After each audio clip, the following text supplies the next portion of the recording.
Hey, and welcome back to Zayshin Webisodes, where we explore the stories and ideas shaping the future of sustainable fashion.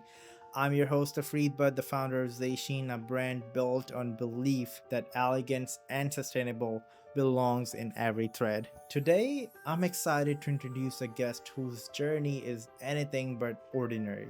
Dr. Heather Mason Forsyth is a PhD biochemist and biophysicist turned science communicator, policy analyst, and now a co founder of a sustainable fashion startup. From going viral on TikTok as a creative science storyteller to serving as a science and technology policy fellow at National Science Foundation to leading Communitique, a new clothes swapping app designed to fight fast fashion. Heather's work connects science, creativity, and activism in a remarkable ways. In this episode, we'll explore how a researcher who once earned her PhD is now reshaping sustainable fashion through innovation and community.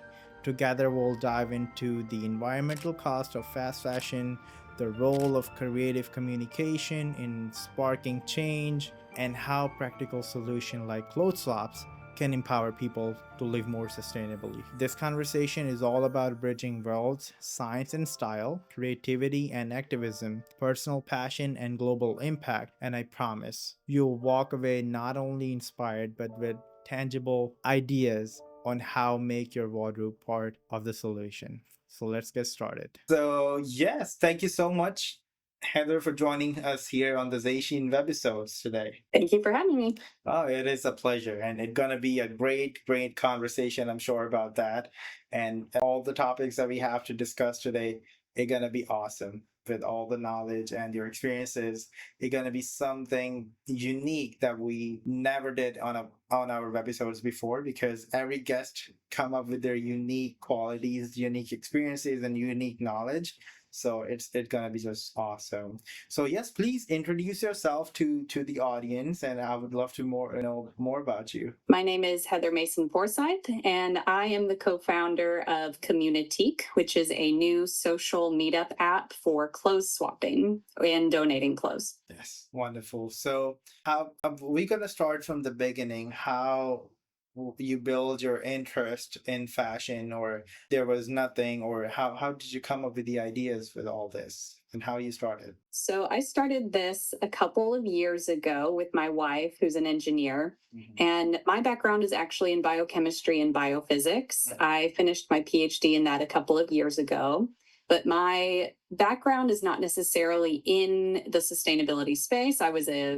I studied COVID-19, and before that I studied cataracts and aging, lots of different things, but I taught a lot of biology classes, a lot of biochemistry classes, a lot of overlapping concepts. And then during graduate school, I really honed into the field of science communication and science policy because I sort of stumbled on it naturally and on accident at the same time. I always loved writing and more creative outlets for my work. And through grad school I started doing a science communication podcast, and then I started to make TikTok videos with dance to explain my science during graduate school, and became a micro influencer talking about biophysics while also dancing in the lab. And so this sort of propelled me into more aggressively into this career rather than staying on the lab bench. So after my PhD, I ended up joining the US National Science Foundation as a AAAS Science and Technology Policy Fellow.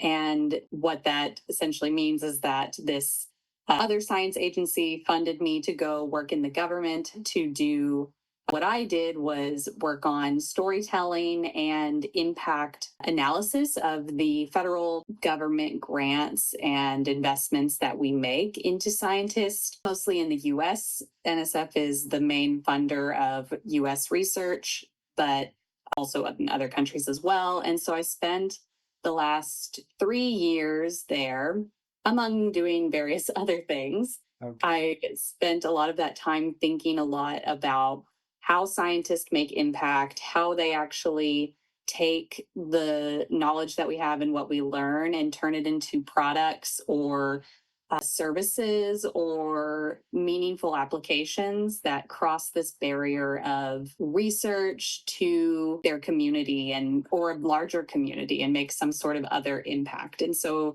all of this is bubbling in the back of my mind while working on this.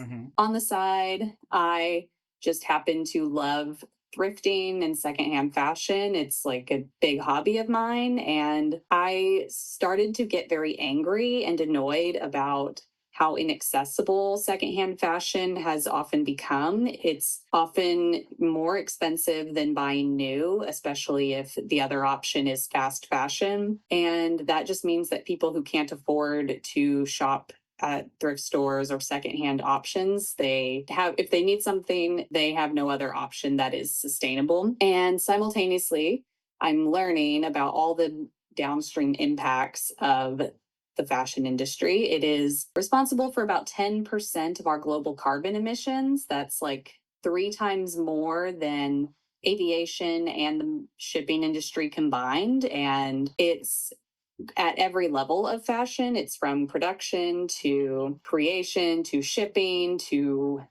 somewhere else. And then most of these clothes end up in a landfill after being worn only a handful of times.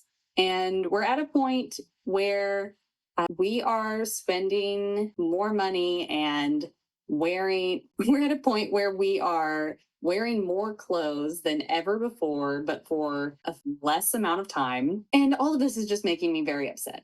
And Which is true. yes. So all this is happening, and it occurred to me that we don't really need to have this middle ground of space where people are donating clothes for free out of the goodness of their own heart, often thinking that they are going to get these clothes to someone in need. Right. And the reality is that people who really need secondhand clothing, it is not accessible. I for example, I have been poor, very poor for the majority of my life. It's not until maybe the last few years that I have been able to really buy whatever secondhand fashion I want. And I only had new to me clothes whenever they were given to me by friends, by family members, and that's kind of it. Okay. And these clothes are being donated, and then we pay money again to go to the same thrift store and buy clothes again. And most of the things that we bring there end up in a landfill anyway. So I started to develop Communitique so that people could add friends, meet friends, post clothes that they're going to donate.